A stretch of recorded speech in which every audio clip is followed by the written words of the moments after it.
Ela teve um momento que ela exerceu a função de gerente educacional responsável por 23 escolas maristas em 13 estados da federação com sede em Brasília. Os pais mudaram, os alunos mudaram. Então eu não posso querer, porque no meu tempo, porque era assim. A escola não é mais do tempo dele. O trabalho do gestor hoje, ele precisa entender que ele é um trabalho estratégico. E daí vem família, é laudo, é clínica, é exigência, associações, fono, tudo. Aí, meu amigo, esses alunos, eles são seres humanos capazes. Escola é um local onde tu podes prever, tu pode planejar, tu pode fazer o que tu quiseres, mas as coisas não acontecem do jeito que você planejou. Você não sabe o que vai acontecer e você tem que estar preparada para acontecer, né? Nos 3 estados que eu coordenei, as 23 escolas, uma vez um irmão superior geral me perguntou: minha filha, como é que você dá conta? Eu digo: irmão, é o seguinte, os problemas das escolas são os mesmos.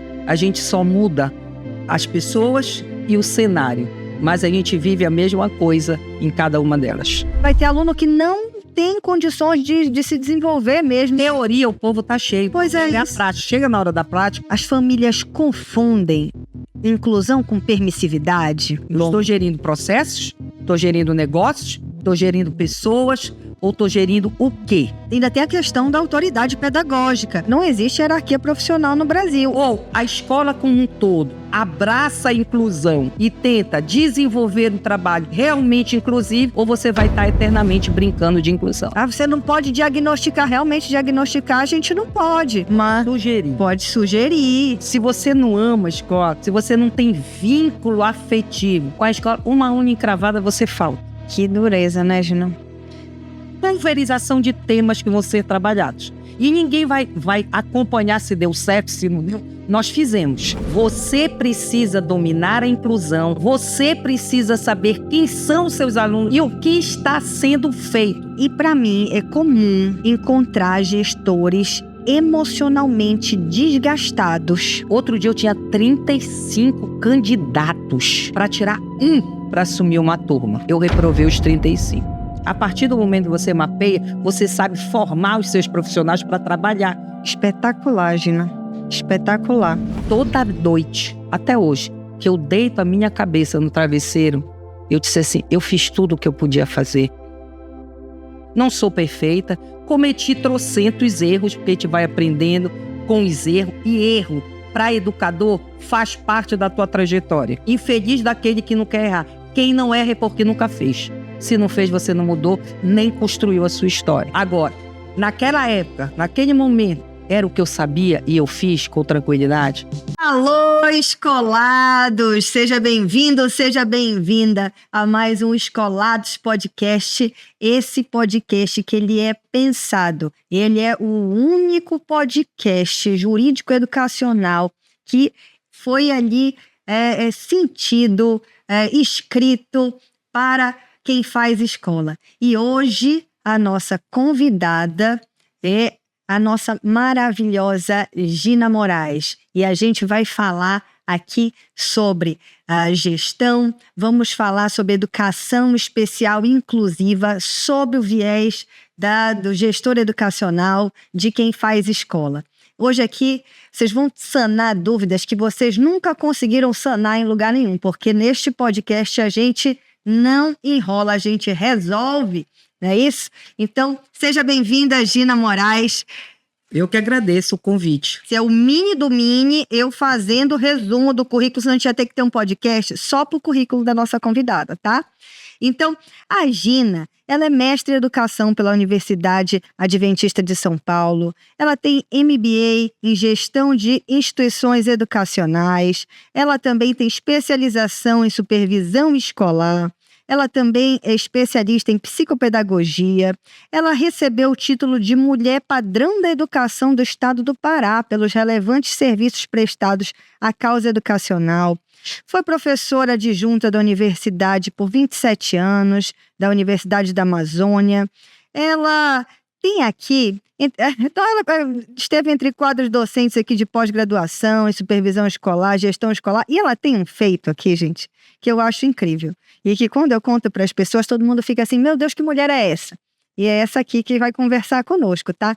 Ela foi diretora-geral do Colégio Marista de Nazaré por 9 anos, esteve na equipe do Colégio Marista, né, o Centro-Norte ali, por 20 anos, né, Gina? 20 anos. Por 20 anos. E ela teve um momento, gente, que ela exerceu a função de gerente educacional responsável por 23 escolas maristas, né?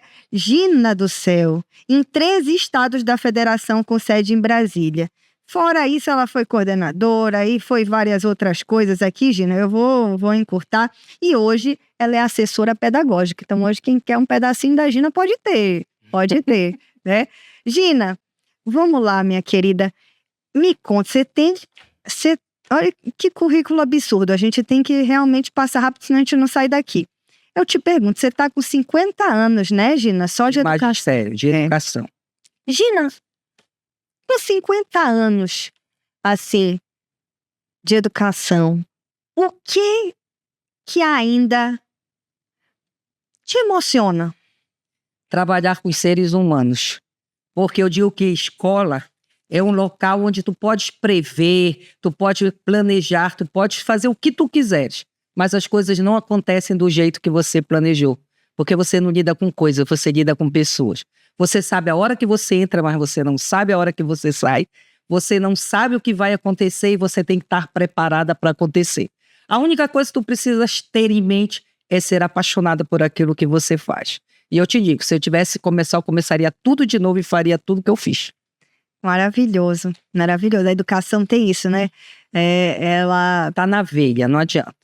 Eu digo férias para me ouvir escola sem barulho de aluno, sem problemas de seres humanos, não tem. Tanto que, por exemplo, nas 13, né, nos 13 estados que eu coordenei, as 23 escolas, uma vez um irmão superior geral me perguntou: minha filha, como é que você dá conta? Eu digo, irmão, é o seguinte, os problemas das escolas são os mesmos. A gente só muda as pessoas e o cenário, mas a gente vive a mesma coisa em cada uma delas. Eu vejo isso também na advocacia educacional, né? A gente vai encontrando aqueles problemas e vai repetindo os problemas e vai solucionando os problemas. Eu acho que quando a gente... E é assim que eu te vejo, tá? Como solucionadora de muitos problemas, né? Eu acho que quando a gente vai aprendendo, de certa forma, ali os caminhos, né? E vendo quanto mais de gente a gente consegue ajudar, parece que aquele negócio vicia, né? É apaixonante, a educação é um viés apaixonante, não tem jeito. Até porque tudo passa pela educação. Tudo passa, todos nós, né? Em escola não tem quem não conheça, né? Só a não ser que a pessoa tenha realmente, tenha sido privada ali, mas é um caminho que todos nós passamos. Gente, tem um ponto aqui que eu vou falar umas coisas. Hoje, nesse episódio, eu vou falar coisas que talvez incomodem algumas pessoas, mas lembrem que esse programa ele é voltado para gestores educacionais. Gina, eu atendo escolas ali do Brasil inteiro e para mim é comum encontrar gestores emocionalmente desgastados, professores assustados mesmo, eu vou dizer a palavra assustados diante das demandas, às vezes, daquele até não saber o que fazer, né, das demandas exageradas, por vezes, dos responsáveis. E encontra esse cenário que é um pouco diferente do que a gente já teve anteriormente em escola, né, pelos depoimentos que a gente tem. Até não tenho essa larga caminhada de 50 anos da Gina, tenho meus 15 anos só, mas percebo que o cenário escolar mudou e a gente encontra essas pessoas mais desgastadas. Hoje, você como assessora pedagógica, né, você encontra esse ânimo, às vezes, quando você chega para atender os gestores. Você tem algum mecanismo, algum método, alguma maneira inicial de acolher aquela situação e elevar essa consciência para um lugar mais empoderado desses profissionais? Me conta. Na verdade, o trabalho do gestor hoje, ele precisa entender que ele é um trabalho estratégico.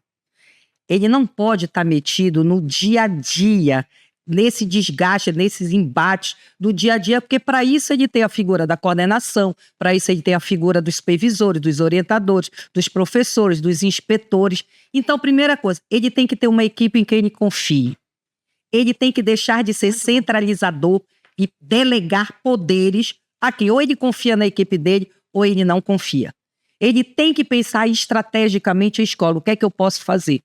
Hoje o gestor, ele se preocupa muito se o professor entregou plano de aula, se o professor fez plano de curso, quando ele esquece que ele tem que fazer um plano estratégico. O que é que ele quer ser daqui a 5 anos, daqui a 3 anos? Ele precisa preparar uma equipe que os pais mudaram, os alunos mudaram. Então eu não posso querer, porque no meu tempo, porque era assim. Porque a escola não é mais do tempo dele. A escola é desse tempo. E nós temos que aprender as novas linguagens, nós temos que aprender a lidar com essas pessoas. Depois da pandemia, isso piorou por demais. As pessoas são imediatistas, as pessoas querem as coisas. Então, o gestor, ele precisa cuidar também do equilíbrio emocional dele. Ele precisa ter saúde mental. Ele precisa fazer com que a equipe tenha uma saúde mental. Né? O gestor, ele precisa cuidar da equipe dele, para que essa equipe cuide das pessoas por quem eles são responsáveis. Então, quando eu entro na escola, que eu vejo desgaste, eu acho graça. Tu acha graça? Eu digo, não é por isso, gente. É porque a gente não pode fazer uma tempestade num copo d'água. Maravilha, Tudo depende do viés, da tua forma de olhar. É time, né? É time. São engrenagens ali funcionando, né? É equipe. E hoje a coisa mais difícil realmente é a equipe. O que desgasta não só é o embate muitas vezes com as famílias que não sabem mais dialogar. Hoje é eu quero, eu mando, eu necessito disso. Né? Todo mundo olha o seu filho, não o coletivo dos alunos dentro de sala. E aí você tem professores que não conseguem entender, se desgastam. E aí, às vezes, uma palavra maldita, um gesto realmente mal colocado, gera um grande problema para dentro das escolas. Gina, você acha que às vezes, dentro da inclusão, né, da educação especial inclusiva, as famílias confundem inclusão com permissividade? Com certeza absoluta. Só confundem. Porque às vezes assim, coitadinho. Primeiro que eu não vejo inclusão como coitadinho. Eu não entendo uma inclusão que é aquele aluno que tem que ser retirado de sala, que tem que ir para uma sala especial, que tem que ter isso. Não. Se é inclusão, é ele trabalhar dentro da sala de aula. São as famílias entenderem que eles não são coitadinhos, cada um tem a sua forma de aprender, o seu tempo de aprender. Né? Agora, às vezes, eles exigem a mais do que o aluno realmente ele pode dar. Sim, e a gente entender também, de uma vez por todas, que esses alunos de inclusão, eles são seres humanos capazes. A escola precisa desenvolver habilidades neles que muitas vezes não é nem a acadêmica, são outros tipos de habilidade. Como também você precisa entender, quanto família, que nem toda criança deveria estar dentro de uma escola regular. Isso é um pode ponto estar muito dentro de uma escola especial com veio, sim, tá? Dentro da escola regular. Eu não nego, eu fui a primeira gestora a criar uma sala de AEE. É verdade. Você criou a sala de AEE da Rede Marista, do Colégio Marista. Colégio Marista. Centro-Norte. De ter profissionais psicólogos altamente capacitados para poder atender. Eu acredito na inclusão. Sim. Eu gosto de trabalhar com a inclusão, mas ela só dá certo se a escola cumprir o seu papel e a família entender os limites do seu filho e também fazer o seu papel, que são as terapias pela parte da tarde. Isso é uma coisa que a gente luta demais, né, no dia a dia escolar, até como jurídico educacional, nesse apoio com os gestores, no sentido dessa participação da família, porque tem vezes que a família de fato deposita a criança na escola. Até, principalmente quando a gente tem, às vezes, o integral, né, é comum que nós encontremos ali aquela falta de terapias porque a criança ficou depositada, né, na instituição de ensino. Então, o gestor, Jamile, o gestor, ele precisa, primeiro, ter muita segurança, ele precisa entender da legislação. Isso é fato. Ele precisa entender que ele não pode mascarar, que inclusão agora não é mais mascaramento. É só aceitar o aluno e fazer desse aluno um depósito dentro da escola. Sim. Ele precisa saber dos seus direitos. Ele precisa exigir da família os deveres que a família tem que ter. Ele precisa ter embasado legalmente que ele também precisa, para que ele tenha segurança de dizer não. Hoje mesmo eu estava discutindo uma situação e eu disse para a mãe, seu filho não está apto para ser alfabetizado agora. Isso não é para esse ano, mas eu quero. Uma coisa é a senhora querer, outra coisa eu não vou lhe enganar que enquanto escola nós vamos dar conta disso, porque o seu filho ainda tem, né, a mentalidade de uma criança de 3, 4 anos. Então eu preciso desenvolver. Mas aí você tem que ter a segurança, você tem que mostrar por quê. E aí a escola tem toda uma documentação hoje que ela deve e tem que fazer, mas ela não faz. Aí ela se perde. Pois é. Essa fala que tu trouxeste é muito importante, porque às vezes as pessoas desconhecem a legislação quanto a essa questão do ensino regular, né? Nem o aluno, ele precisa estar, o aluno da educação especial, né? E aí quando a gente fala disso, a gente fala do transtorno do espectro autista, superdotação, altas habilidades, pessoas com deficiência, né?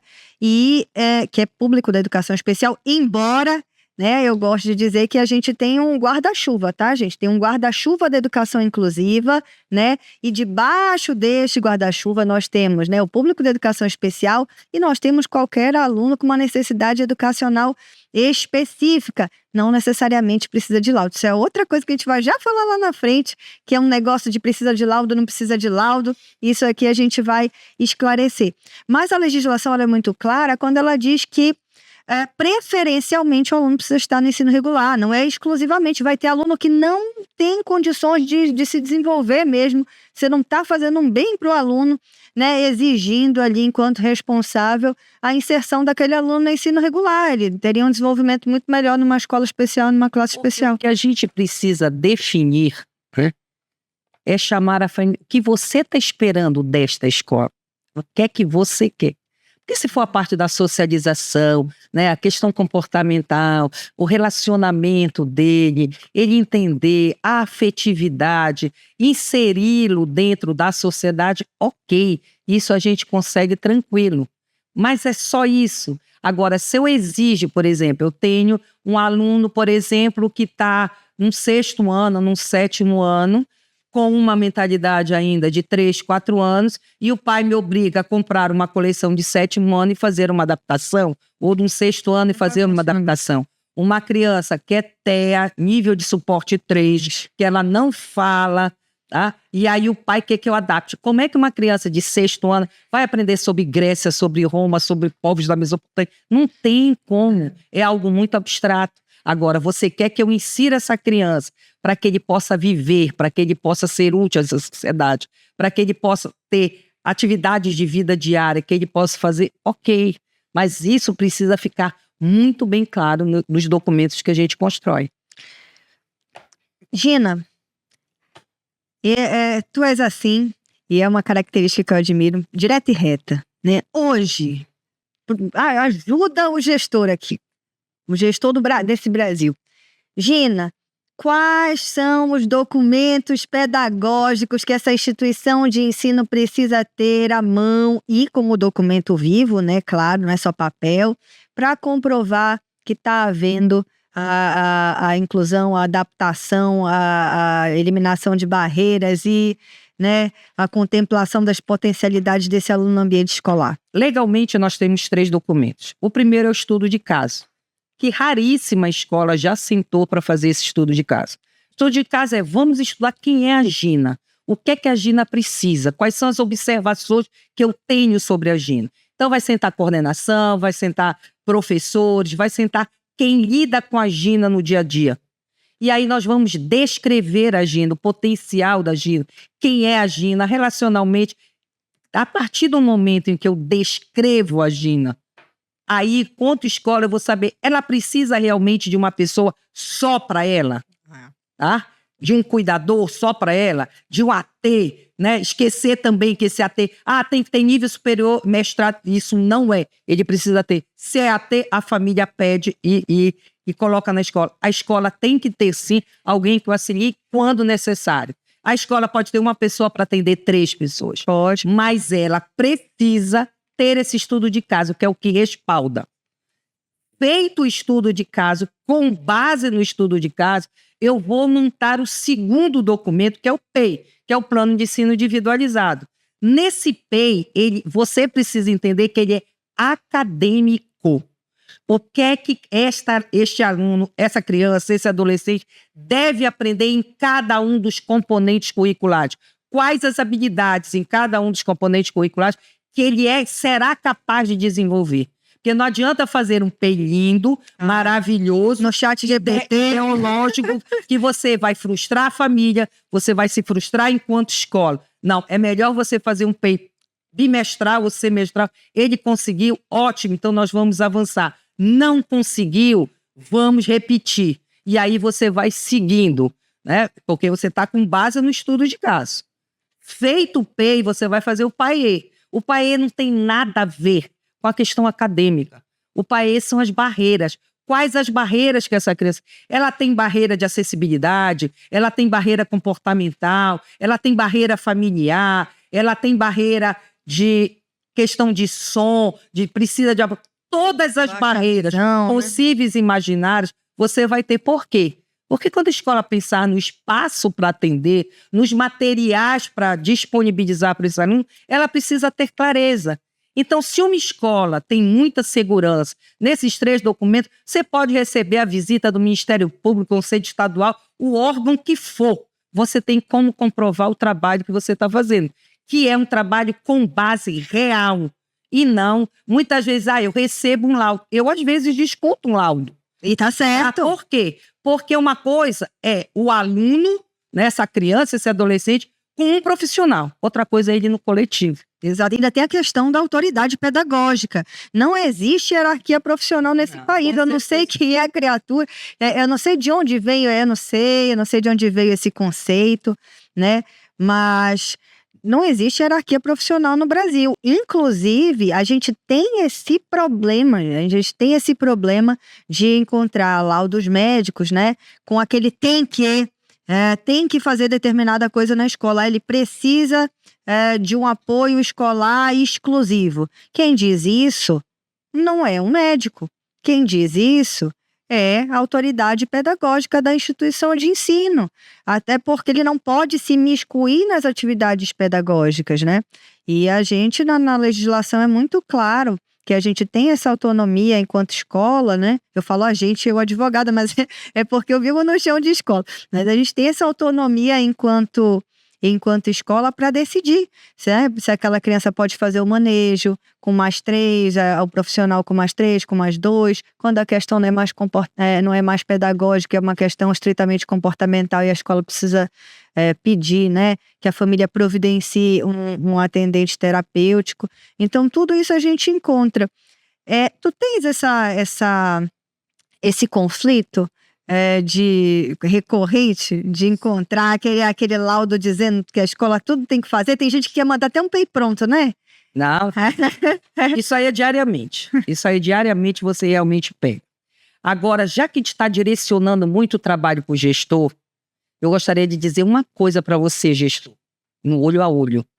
Você precisa dominar a inclusão, você precisa saber quem são os seus alunos de inclusão e o que está sendo feito, porque senão você é o primeiro a colocar barreira que eu não vou adquirir, eu não vou comprar, eu não vou fazer, isso é balela, isso é besteira.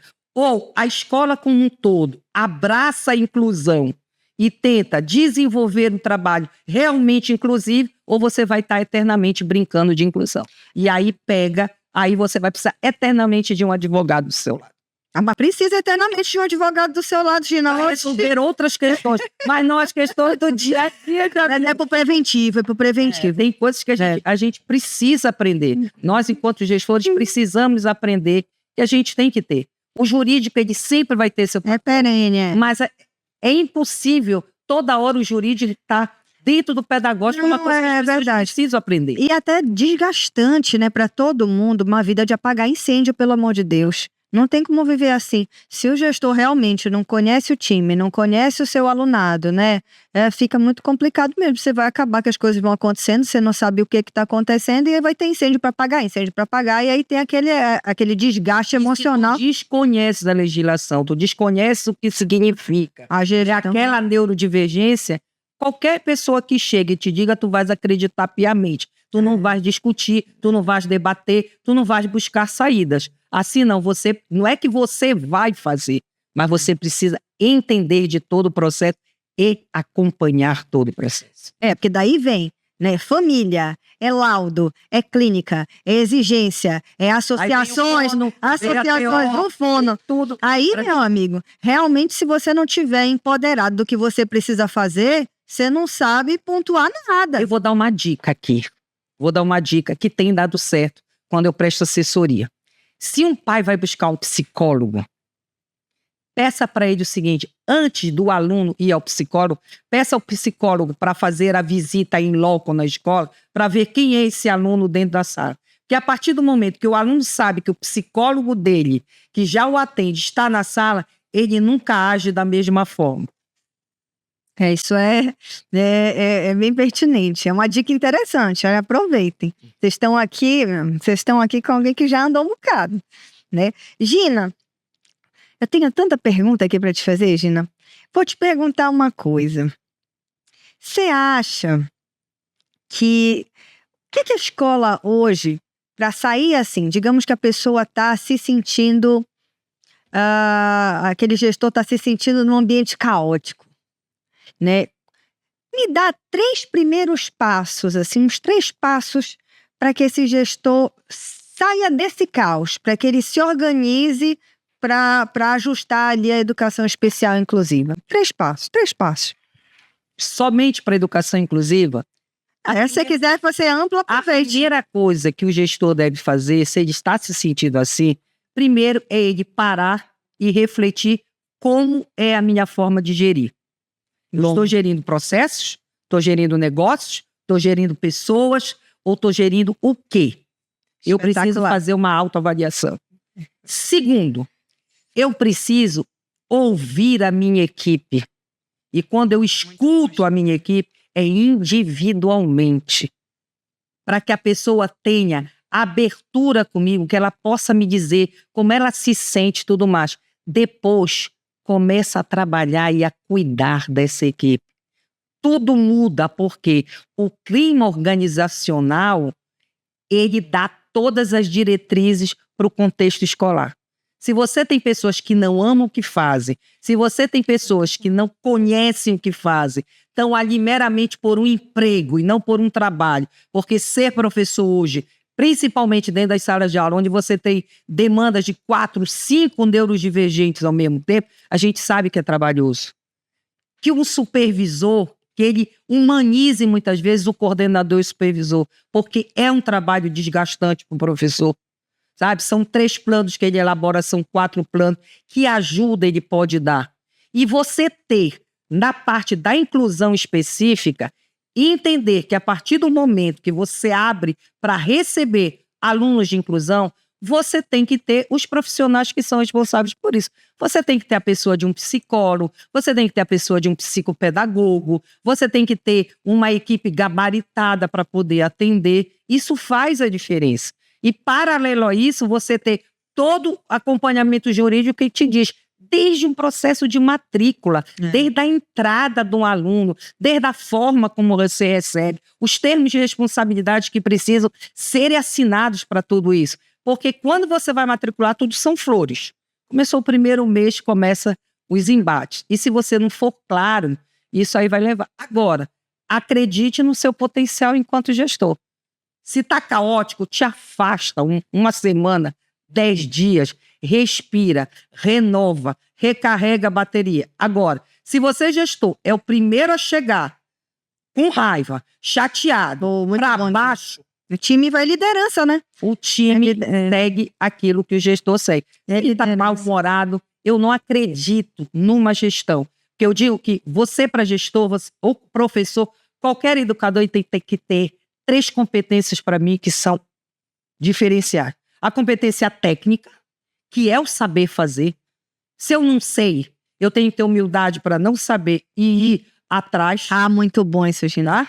Porque, eu não sei. Não sei o quê. Cara, hoje em dia a internet está aí, os vídeos estão aí. Parem de pensar que investir, tu leste meu currículo, que investir isso é para você. É para você. A competência política, que não é ideologia política, mas a competência política de saber tomar decisões, porque a gente não pode ficar em cima do muro. É verdade. A gente tem que se posicionar diante de qualquer situação. E a terceira, a competência humana. Espetacular. Se você não administra, não gerencia com a competência humana, o resto tudo vai por água abaixo. Espetacular, Gina. Espetacular. Uma vez eu estava num atendimento contigo, e aí você disse a seguinte coisa. Você disse assim: gente, a inclusão, ela não acontece só na sala de recursos multifuncionais, na sala de AEE, né? A gente encontra essa falha que é uma falha bem grande, gente. A gente encontra essa falha grande das pessoas acreditarem que o AEE é um lugar, né? É a sala de recursos multifuncionais, quando na verdade o AEE ele é uma atividade pedagógica de complementação, suplementação. Gina, assim, para quem ainda se perde nisso um pouquinho, tu podes dar um amplo aspecto aí desse AEE? A primeira coisa, assim, ó, tudo é uma cadeia, né? Que vai funcionar. Se você tem um estudo de caso, se você tem um PEI, se você tem um PAI, automaticamente, e os professores conhecem os alunos com quem eles trabalham, isso tudo foi passado, discutido, porque eu sou contra, por exemplo, aquela formação que faz início de ano para discutir o sexo dos anjos. Trabalham todas as neurodivergências e esquece de trabalhar o chão da escola. Não me interessa o que o outro está fazendo, me interessa o que é que eu tenho dentro da minha escola e como eu vou resolver o problema da inclusão dentro da minha escola. Tá cheio disso, né? A gente tá cheio de formação que a pessoa entra com um monte de... O TDAH é isso. E na pessoa não sai resolvendo um problema, rapaz. Teoria, o povo tá cheio. Pois é a isso. prática. Chega na hora da prática, tu não consegues aplicar essa teoria. Agora, é diferente de eu chegar, né, para fazer uma formação numa escola. Quais são os casos de vocês? Ok, vocês têm tantos TEA. Vamos lá, quantos de suporte 1, quantos de suporte 2? Mapeie. Hoje se pede pra gente mapear. Quantos alunos neurodivergentes nós temos? Quantos TEAs de suporte 1, 2 e 3? Quantos TDAH, mais para o comportamental, né? Mais para a hiperatividade ou mais para atenção? Mapeie. A partir do momento que você mapeia, você sabe formar os seus profissionais para trabalhar. O aluno só deve ir para uma sala de AEE, tá? Se ele desregular, se ele for para um complemento educacional e não porque qualquer coisa tira. Menino atrapalhou, tira o menino. Isso você está excluindo o menino das atividades. Pode responder por discriminação, criminalmente, né? Tem os eventos dentro da escola. Como é que você vai colocar um cadeirante nos jogos? Como é que você vai colocar um cadeirante na abertura, né, de um final de ano? Tudo você tem que pensar. Tá? Mas isso é o quê? Conhecimento. Então, a inclusão, para eu mandar um aluno para uma sala de AE, ele tem que ter um objetivo claro para isso. E não para ser um depósito, não está nada, deixa lá com alguém e o menino vira lá o cavalo do cão dentro da sala. Não é dessa forma. A sala do AE, ela precisa ser respeitada como uma sala de recursos pedagógicos. Essa sala, as pessoas às vezes patinam muito com isso também. Ah, Jamile, eu preciso ter a sala, não preciso ter a sala, e puxam os parâmetros da escola pública, né, que não são os mesmos parâmetros da escola particular, né? E, Gina, se tu puderes ajudar hoje esse gestor, né, que está ali engatinhando nessa sala de AEE, como é que você já deu um spoiler dizendo que precisa mapear o teu alunado, né? A partir de onde ele pensa esse caminho para... Se pensar numa estrutura física, a gente tem que pensar em tudo. Numa estrutura física, quantos alunos eu tenho, qual é o espaço que é dedicado? Aí eu preciso ter todo o cuidado com cantos, eu preciso com pilastras, eu preciso ter cuidado com o chão, ele tem que ser atapetado, né? Tudo para proteger essas crianças que batem a cabeça, que se jogam, que não sossegam.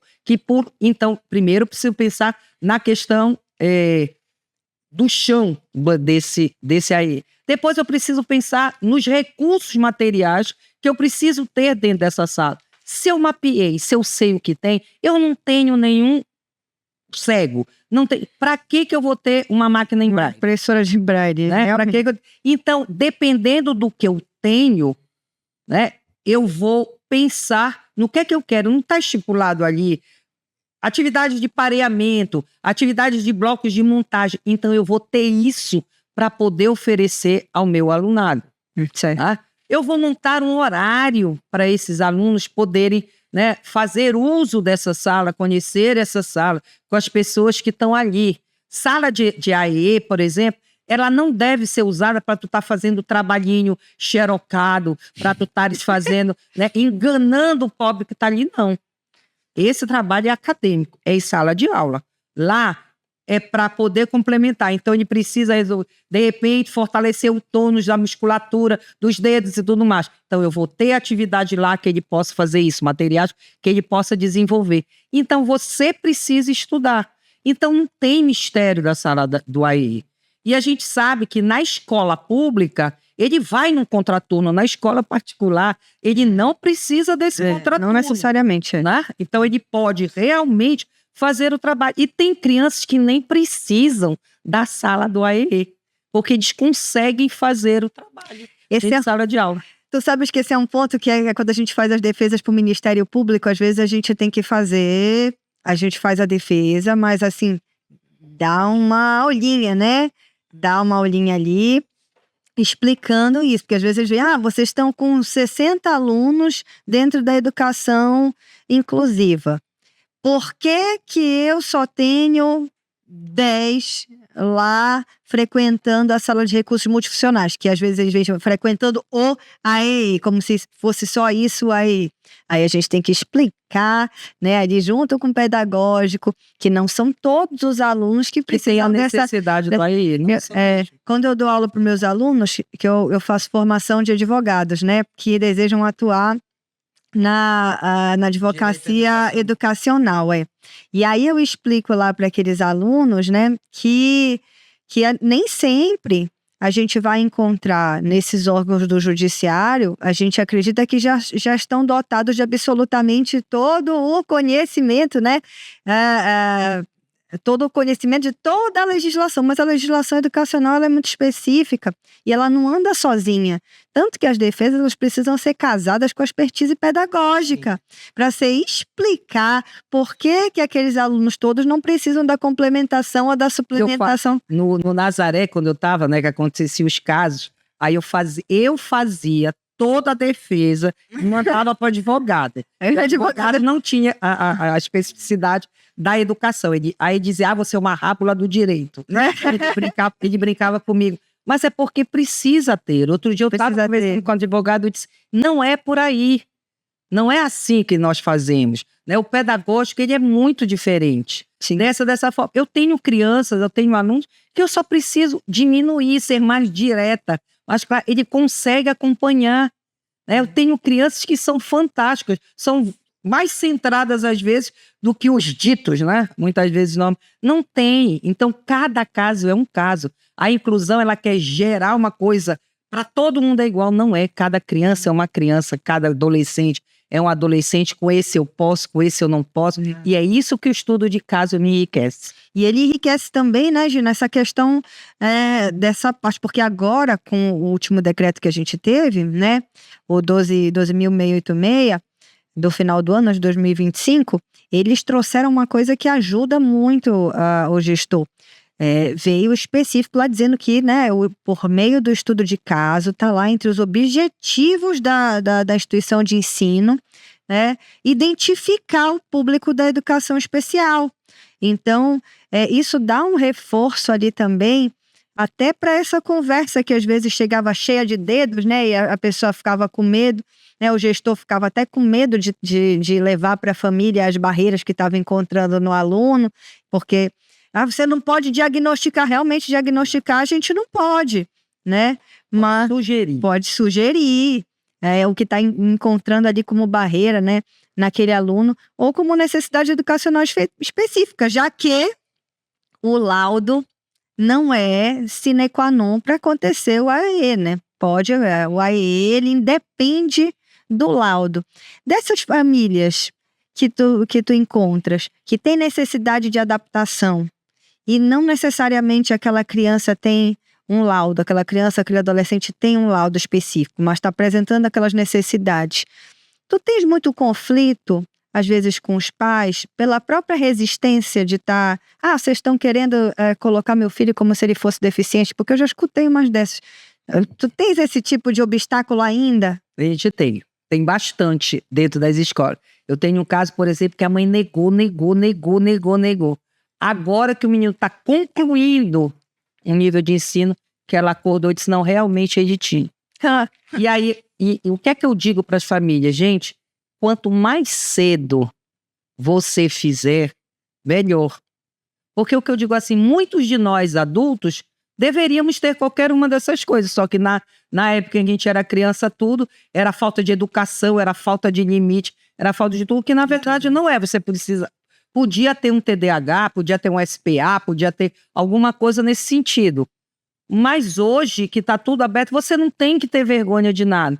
Agora, assim como a gente também encontra, né, famílias que não querem aceitar, a gente encontra famílias que o aluno não tem nada e eles querem que... Ele tem laudo, porque ele quer ganhar o benefício da lei. E a gente sabe que não tem. Mas, a partir do momento, sabe que não é obrigado o laudo. Então, a maioria hoje não traz mais laudo. Traz só o CID, do médico. E é uma das coisas que eu digo para os pais. Às vezes eles vêm, né, com certo até... Mas eu não sou obrigado a trazer laudo. Eu digo, realmente, o senhor não é. Pela lei, o senhor não é. Não é obrigado, obrigado a mim. Quanto mais fontes eu tiver de como proceder, menos a escola vai tatear o que fazer, mais acertos ela vai ter com aquele trabalho. Então, se família e escola não se derem as mãos para resolver o problema daquele aluno da melhor forma possível, a gente não caminha. Eu ali, enquanto advogada, eu já peguei essa resistência, né, relacionada a eu não preciso trazer laudo, eu preciso trazer laudo. Eu acho que o decreto até ajudou, né, a nova Política Nacional de Educação Especial Inclusiva, acabou ajudando no sentido de quando a gente tem um estudo de caso e ele pontua lá para ti que é obrigatória a participação da família, né, e que você precisa reunir todas aquelas informações que existirem sobre o aluno, eu vejo como um reforço ali para que a gente aperte aquela família para trazer ali um relatório discriminado do médico, quais são as, né? Agora existe também aquela situação, né? Que o neuro te dá um diagnóstico, o psicólogo manda outro relatório, e tu não sabe, na verdade, que o aluno tem. Às vezes acontece. O estudo de caso vai te achar. Quem mais eu vou acreditar e por onde eu vou seguir. Exato. Até porque ali dentro a escola que manda. Não se esqueçam da questão da autoridade pedagógica. Lá dentro, né, não tem... A gente usa as outras informações que a gente tem da equipe multiprofissional, né, externa, mas para fazer um trabalho pedagógico que é muito próprio daquela instituição de ensino e daquela equipe daquela instituição de ensino. E que é uma coisa, sabe, Jamile? Como é que tu faz? Não adianta você estar passando receita de uma escola para outra. Cada escola é uma escola. As suas clientelas, elas são diferentes. Seus níveis de exigência são diferentes. Os alunos são diferentes. Então, a primeira coisa que eu oriento, gente, pisem no chão da escola. E essa é a tua escola. Então, vamos lá. A partir do que você traça como clientela, e aí o teu PPP precisa estar, o teu projeto pedagógico precisa estar com tudo isso. Quem é essa clientela? O nível de exigência, o que é que você tem? Porque eu não posso... A inclusão, ela tem que estar dentro do regimento interno e do projeto político-pedagógico também. Eu não posso esquecer isso. Mas esses dois têm que estar de acordo com tudo que está escrito lá no teu PEI, no teu PAE, tudo que você vai fazer. A gente tem no escritório um método, né, chamado método Inclusão Certa, onde lá a gente trabalha todas essas bases, né, de documental, o pedagógico, e aí casado ali também, né, com o nosso jurídico, mas para passar junto com o pedagógico, porque a gente tem que respeitar as expertises de cada um. O PPP, né, o regimento escolar, nos trechos de educação inclusiva, contrato de prestação de serviços educacionais ali, com bloco de educação inclusiva, política. Uma coisa que eu recomendo para todo mundo, gente, é ter uma política de educação inclusiva, porque como tu mesmo disseste, né, Gina, as escolas são diferentes. O que eu acato numa pode ser diferente do que é acatado na outra, as metodologias são diferentes, né? As vertentes são diferentes. Então, você ter uma política de educação inclusiva é muito legal também, para que o teu público já conheça ali como é que funciona aquela escola. E você não fique um limbo. No ato de matrícula, já deixa bem claro. Bem claro a regra. No teu contrato de matrícula já está ali tudo, as tuas cláusulas todas ipsiliter, e você, ao assinar, você concorda. Outra coisa importante, conheçam a instituição de ensino, não é só mais perto de casa, não, né? Conheçam a instituição de ensino que vocês estão buscando para os filhos de vocês, porque lembra que a professora Gina falou, alinhamento de expectativa, minha gente, é tudo, né? Porque você saber, não adianta você estar buscando um ensino militar numa outra escola montessoriana. Você não vai encontrar nunca. Então, vai ser eterno insatisfeito e deixar escolas sem saber o que é que eu quero, afinal, o que é que você quer. Exatamente. Essa questão das abordagens, elas são importantes ali, que você visite, conheça mesmo, veja como funciona a instituição de ensino, né? Não só funciona, mas também você quer uma escola somente para o acadêmico, com visão de vestibular, de SAEB, de ENEM, de tudo mais. Ok, tem escolas para isso. Você tratou um ponto muito interessante. Se você quer uma escola que cuide do seu filho, que atenda seu filho, que prepare seu filho para a vida, que construa um projeto de vida com ele, existem escolas também. Então, você pode escolher. É verdade, trataste um ponto muito interessante. Eu tenho cliente que tem quase 2.000 alunos e não soma 10 alunos ali, público da educação especial naquela escola. E eu tenho escolas ali com 200 alunos, com quase 80 alunos da educação especial. E aí, quando eu estou atendendo, eles falam assim, a gente está com uma demanda muito alta. E aí, às vezes eu vou contando sobre as escolas que a gente atende e falo, mas nossa, como que uma escola dessa conseguiu ficar com um público assim tão restrito? O que eles fazem? Eu disse, gente, é a abordagem da instituição de ensino. Então, se você tem uma escola que ela tem esse viés mais acolhedor, né, é muito provável que as pessoas busquem você por um acolhimento, né? Agora, se você tem uma escola que é voltada para resultado, voltada para liderança, voltada para vestibular, ponto, né? O tempo inteiro prova, simulado, ranking, é outra coisa. Então, alinhamento de expectativa é tudo, gente. Vejam para onde vocês estão indo, o que é que vocês estão buscando, né? Imagina, tu falaste uma coisa que é muito interessante várias vezes aí sobre equipe. Confia na equipe é engrenagem, né? E como gestora, né? É uma maestra na vida, né? Te pergunto, você acha que muita gente que tá assim, se sentindo desolado e se diz desesperado com o assunto e etc, tá? Você acha que é porque elas estão tentando resolver tudo sozinhas mesmo? E não estão se munindo de equipe? Se você for hoje, né, estudar o contexto, eu tenho discutido bastante isso. Eu vejo que isso aí, desde a formação hoje, que você está dando ao pedagogo, né, ela já é diferente da formação anteriormente. Tá. Hoje, a gente está se prendendo muito dentro das instituições de formação, sem citar nenhuma, está se esquecendo de formar esse profissional no que é a essência da pedagogia em si, na parte didática mesmo, de como lidar, de como trabalhar. O processo seletivo que hoje a gente faz, outro dia eu tinha 35 candidatos para tirar um para assumir uma turma. Eu reprovei os 35. Eita, Gina, o que foi que tu não encontraste? Me conta. Não, porque assim, o professor, o mínimo que tu esperas de um docente é que ele domine o conteúdo, a técnica. Sim. Tá? E aí eu dei que a aula seria sobre X e CH. Puramente ortografia. Até porque, para ver como você ia apresentar. Se tu tirasses o celular, o papel, o tablet da mão do professor, ele não sabia se era X e CH. Eita, Gina, tu me preocupa desse jeito. Não, mas nós estamos preocupados, enquanto escola, nós estamos preocupados com a qualificação do profissional que tem chegado hoje. Porque assim, você tem que dar conta das famílias, você tem que dar conta de todos os alunos, você tem que dar conta da inclusão, você tem que dar conta de todos os processos que a gente vive hoje, da tecnologia que é positiva, mas tem um lado que a gente precisa tomar conta. E você hoje tem que formar o professor na base, porque ele não sai com essa base. Eu digo para os gestores, se você tem bom professor, invista nele. Porque hoje, antigamente, você trocava 6 por meia dúzia.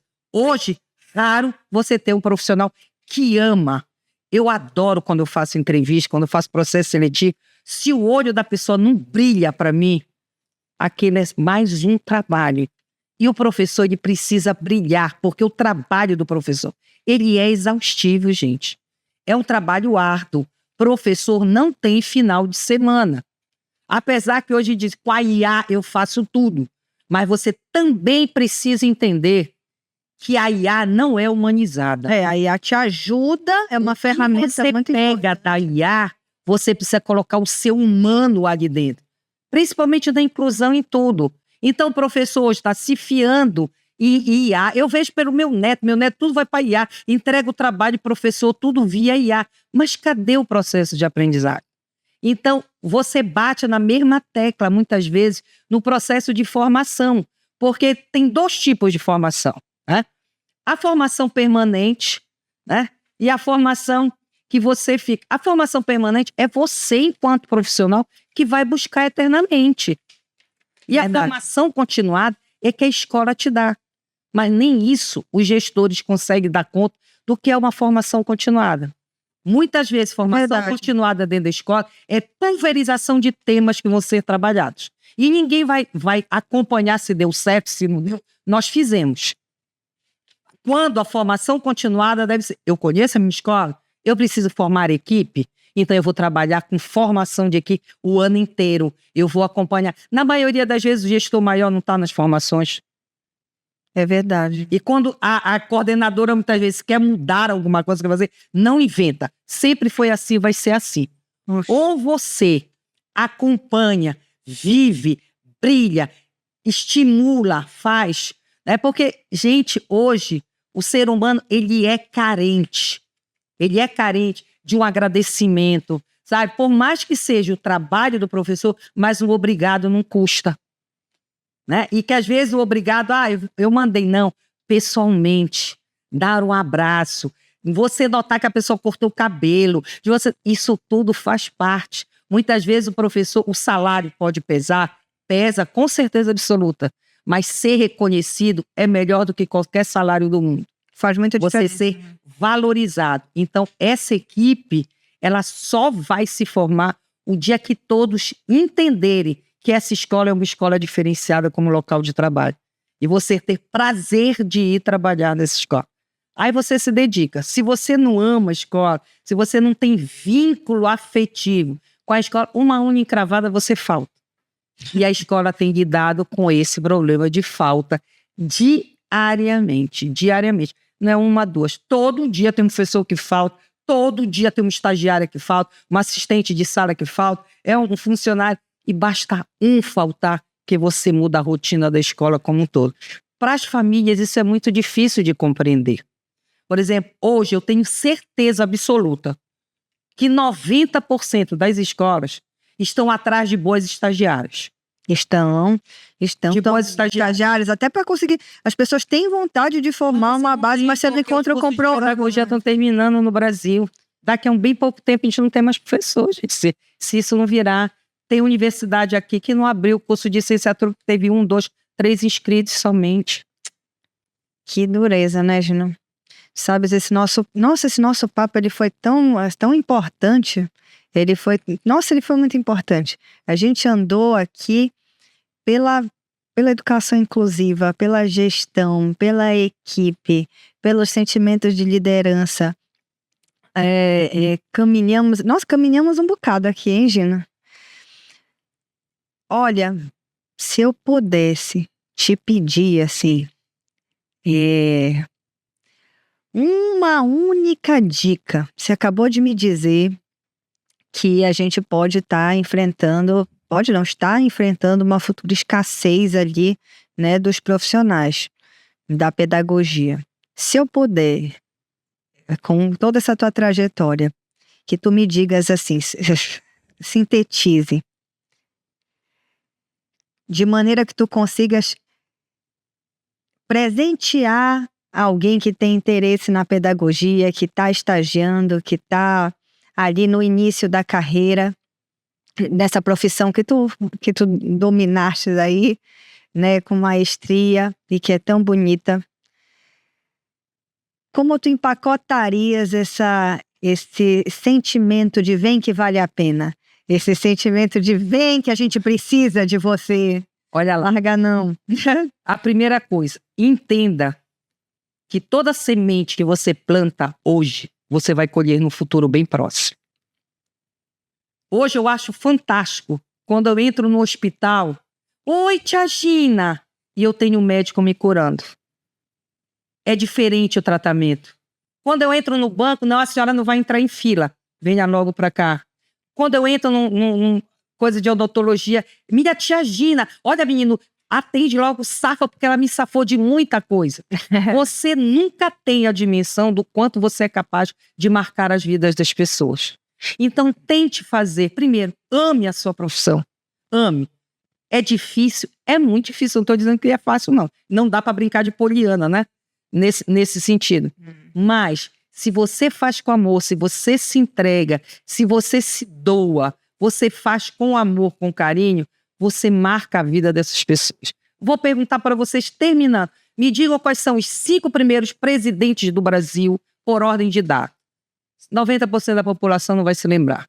Me lembre qual foram as 5 últimas Misses Universo que vocês têm. O pessoal não vai lembrar. Agora me diga, 5 professores que marcaram sua vida positivamente e 5 professores que marcaram sua vida negativamente. Eu duvido que você esqueça. O professor, ele é eterno na memória. Ele é eterno. Inclusive, uma professora... Eu sofri muito bullying na escola, sabe? Uma professora mudou completamente minha rota. Uma professora de português. Professora Maria José Bittar. A professora me dava livros com arco de personagem. Que sensibilidade! Com arcos de personagem que passava por grande dificuldade e depois prosperava muito, né? Me deu Jane Eyre para ler, né? Os livros da Jane Austen para ler, ela me emprestava, trocava comigo, discutia. Me deu a Poliana mesmo, a Poliana menina, a Poliana moça.